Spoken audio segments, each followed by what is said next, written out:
NEET 2026 paper leak मामले ने राजस्थान में सियासी भूचाल ला दिया है।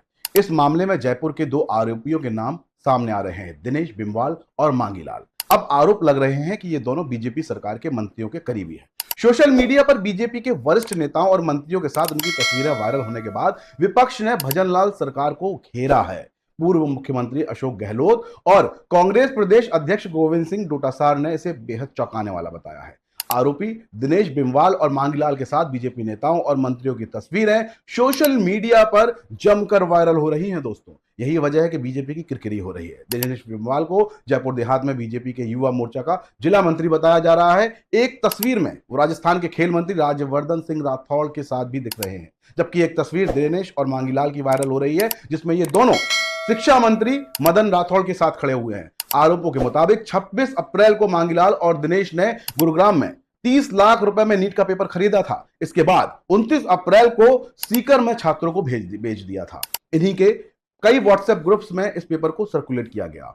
फिलहाल दोनों हिरासत में हैं, लेकिन बीजेपी की किरकिरी बराबर हो रही है। एनटीए कहती है कि मौजूदा हाल को देखते हुए नीट की परीक्षा दोबारा कराना जरूरी हो गया है। राष्ट्रीय परीक्षा प्रणाली की पारदर्शिता, निष्पक्षता और विश्वसनीयता बनाए रखने के लिए परीक्षा रद्द की गई है। इसलिए अब विश्वसनीयता बनाए रखने के लिए यह परीक्षा दोबारा कराने का फैसला लिया गया है, ये एनटीए का कहना है। तो अब तक साहब कहां सो रहे थे? आपके साथ पहले ही ये कांड हो चुके हैं, तो अब आपने इस पर क्यों गौर किया? अब यहां पर आपको नीट की परीक्षा के बारे में मैं कुछ फैक्ट बता देता हूं जो शायद ही आपको पता होंगे।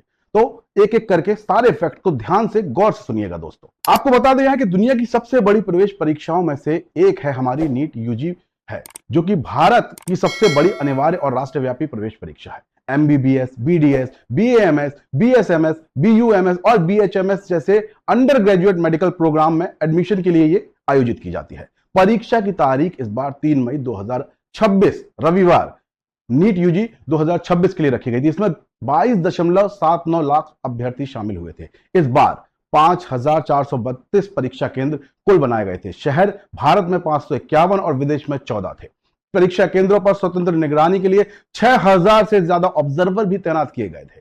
674 सिटी कोऑर्डिनेटर शहर स्तरीय कार्यों की देखरेख कर रहे थे। 2 लाख से ज्यादा कर्मचारियों को तैनात किया गया था, लेकिन फिर भी सब कुछ कांड में तब्दील हो गया। ये क्यों हुआ, कैसे हुआ, ये एक बड़ा सवाल बना रहेगा। परीक्षा कराने वाली संस्था नेशनल टेस्टिंग एजेंसी एनटीए की कार्यप्रणाली पर अब गंभीर सवाल खड़े हो गए हैं। एनटीए के मुताबिक 7 मई की देर शाम उसे कुछ संदिग्ध गतिविधियों की जानकारी मिली। अगले ही दिन यानी कि 8 मई को यह इनपुट दूसरी केंद्रीय एजेंसियों को भी भेज दिए गए। इसके बाद राजस्थान की स्पेशल ऑपरेशंस ग्रुप यानी कि एसओजी ने यह जांच शुरू की और कई लोगों को हिरासत में लिया। धीरे धीरे सामने आया कि परीक्षा पहले से कथित केस पेपर लीक हो चुके थे और लोगों तक पहुंच गया था। आपकी क्या राय है? कमेंट बॉक्स में कमेंट करके जरूर बताएं। जय हिंद, जय भारत।